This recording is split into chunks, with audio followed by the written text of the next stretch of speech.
বিএনপির চেয়ারপারসন ও সাবেক প্রধানমন্ত্রী বেগম খালেদা জিয়ার ইন্তেকালে দেশজুড়ে নেমে এসেছে শোকের ছায়া। দীর্ঘ রাজনৈতিক জীবনে আপসহীন নেতৃত্বের প্রতীক হিসেবে পরিচিত এই নেত্রীর জানাজা বুধবার বেলা 2টায় জাতীয় সংসদ ভবনের দক্ষিণ প্লাজা ও মানিক মিয়া এভিনিউয়ে অনুষ্ঠিত হবে। জানাজা শেষে তাকে তার স্বামী, স্বাধীনতার ঘোষক ও সাবেক রাষ্ট্রপতি শহীদ জিয়াউর রহমানের কবরের পাশে দাফন করা হবে।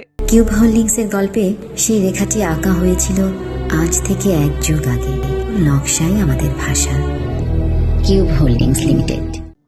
জানাজার জন্য আমরা স্থায়ী কমিটি সিদ্ধান্ত নিয়েছি। বিএনপির মহাসচিব মির্জা ফখরুল ইসলাম আলমগীর মঙ্গলবার বিকেল 2:45টার দিকে গুলশানে দলের চেয়ারপারসনের রাজনৈতিক কার্যালয়ে অনুষ্ঠিত স্থায়ী কমিটির জরুরি বৈঠক শেষে এক ব্রিফিংয়ে এসব তথ্য জানান। মির্জা ফখরুল আরও জানান, বেগম খালেদা জিয়ার জানাজা পড়াবেন জাতীয় মসজিদ বাইতুল মোকাররমের খতিব মুফতি আব্দুল মালেক। তিনি বলেন, জানাজায় সর্বস্তরের মানুষ অংশ নিতে পারবেন এবং দলীয়ভাবে সব ধরনের প্রস্তুতি নেওয়া হচ্ছে। দলের পক্ষ থেকে দেশবাসীর প্রতি শৃঙ্খলা বজায় রেখে জানাজায় অংশগ্রহণের আহ্বান জানানো হয়েছে। উল্লেখ্য, সাবেক এই প্রধানমন্ত্রী গত 23 নভেম্বর থেকে রাজধানীর এভারকেয়ার হাসপাতালে চিকিৎসাধীন ছিলেন। শারীরিক অবস্থার অবনতি হলে তাকে আইসিইউতে নেওয়া হয়। চিকিৎসকদের মতে তিনি অত্যন্ত সংকটাপন্ন অবস্থার মধ্য দিয়ে সময় পার করছিলেন।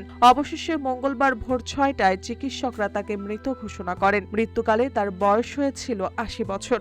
দেশের বাইরে আমার কোনো ঠিকানা নেই, এটাই হলো। বেগম খালেদা জিয়া বাংলাদেশের রাজনীতিতে এক অনন্য অধ্যায়ের নাম। 1991 সালে প্রথমবার এবং পরে 2001 সালে দ্বিতীয়বার প্রধানমন্ত্রী হিসেবে দায়িত্ব পালন করেন তিনি। গণতন্ত্র পুনরুদ্ধার আন্দোলন থেকে শুরু করে স্বৈরাচার বিরোধী সংগ্রাম, সব ক্ষেত্রেই তার ভূমিকা ছিল দৃশ্যমান। রাজনৈতিক জীবনে বহু সংকট ও প্রতিকূলতা মোকাবেলা করেও তিনি আপসহীন অবস্থানে ছিলেন, যা তাকে সমর্থকদের কাছে প্রিয় ও শ্রদ্ধার পাত্র করে তোলে। তার মৃত্যুতে শুধু একটি রাজনৈতিক দলের নয়, বরং দেশের রাজনীতিতে এক যুগের অবসান ঘটেছে বলে মনে করছেন বিশ্লেষকরা। রাষ্ট্রপতি, প্রধানমন্ত্রী, বিভিন্ন রাজনৈতিক দল ও সামাজিক সংগঠন ইতিমধ্যেই গভীর শোক প্রকাশ করেছেন। শোকাহত এই মুহূর্তে বেগম খালেদা জিয়ার জানাজা ও দাফনকে কেন্দ্র করে রাজধানী সহ দেশ জুড়ে চলছে শেষ বিদায়ের প্রস্তুতি। মার্জিয়া মৌ, রূপালী বাংলাদেশ।